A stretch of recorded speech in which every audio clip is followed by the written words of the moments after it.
we're rubbing elbows. Our shoes are touching spokes.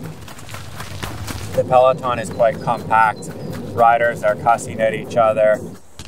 And that nervous energy leaves us almost shaking after we cross the finish line. It's just so intense right in the belly of the peloton.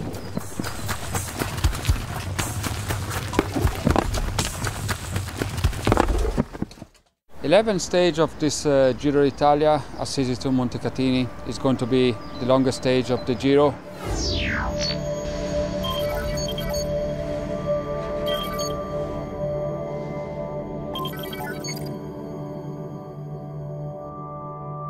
The break can go in the first kilometre, it can take 20 or 30 kilometres to go. Basically the bunch is waiting for the right combination of riders, not too big of a group to go, and it should be a group of between 3 and 6 riders. Any bigger and it makes it harder to chase down towards the end because they've got strength in numbers. Each time they attack, it's a minute or two's effort to try and really extend that gap over the bunch, and that will be kind of 90% of heart rate, 95% perhaps, until the breakaway is established. So it can take sort of 2 to 5 minutes, possibly even more, before the bunch lets up and gives them some leeway.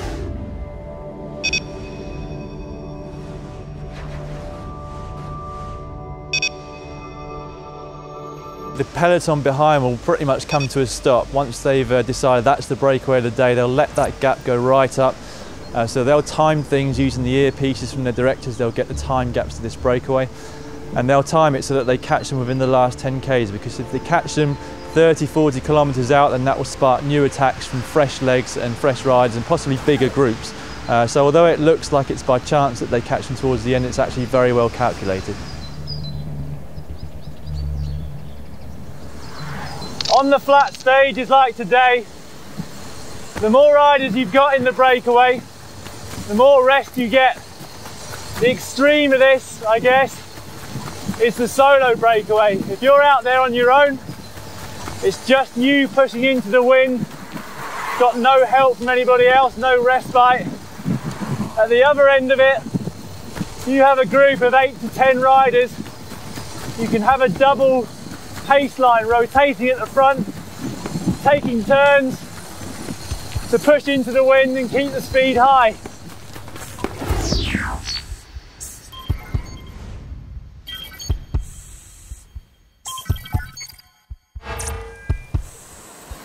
As a general rule of thumb, on these flat stages, the peloton is able to take 1 minute every 10 kilometres out of the breakaway group. But on stage 11 here today, we've got this 3.5 kilometre climb towards the end. And at that point, when the break is tied, they will have been out there for more than 200 kilometres, and the people behind to start attacking up there, the gap's going to come down very quickly. This is a 3.5k climb, averaging just over 5%, maximum gradient at 8%. And this is where the attackers are going to try and spoil the plan of the sprinters team. They'll be going full gas up here, whilst the sprinters trying to enter this climb in the first 20 or 30 riders. That way they get some room to slip back and still be in touch with the peloton over the top. If there are any gaps at the top of the climb, the sprinters will hope to have as many teammates left as possible, because from the top here, they've got 11 kilometres to make sure that this is one big bunch coming back into the finish line. It's going to be a quick chase down the other side. It's going to be a few people taking risks to close gaps.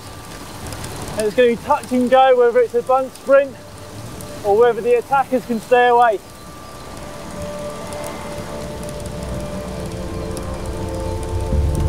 Everyone's going to be full gas here. The attackers, the domestiques, the sprinters, all with different aims. And this point here now will really give us a good indication of who's going to stay away, or if it's going to be a big bunch sprint.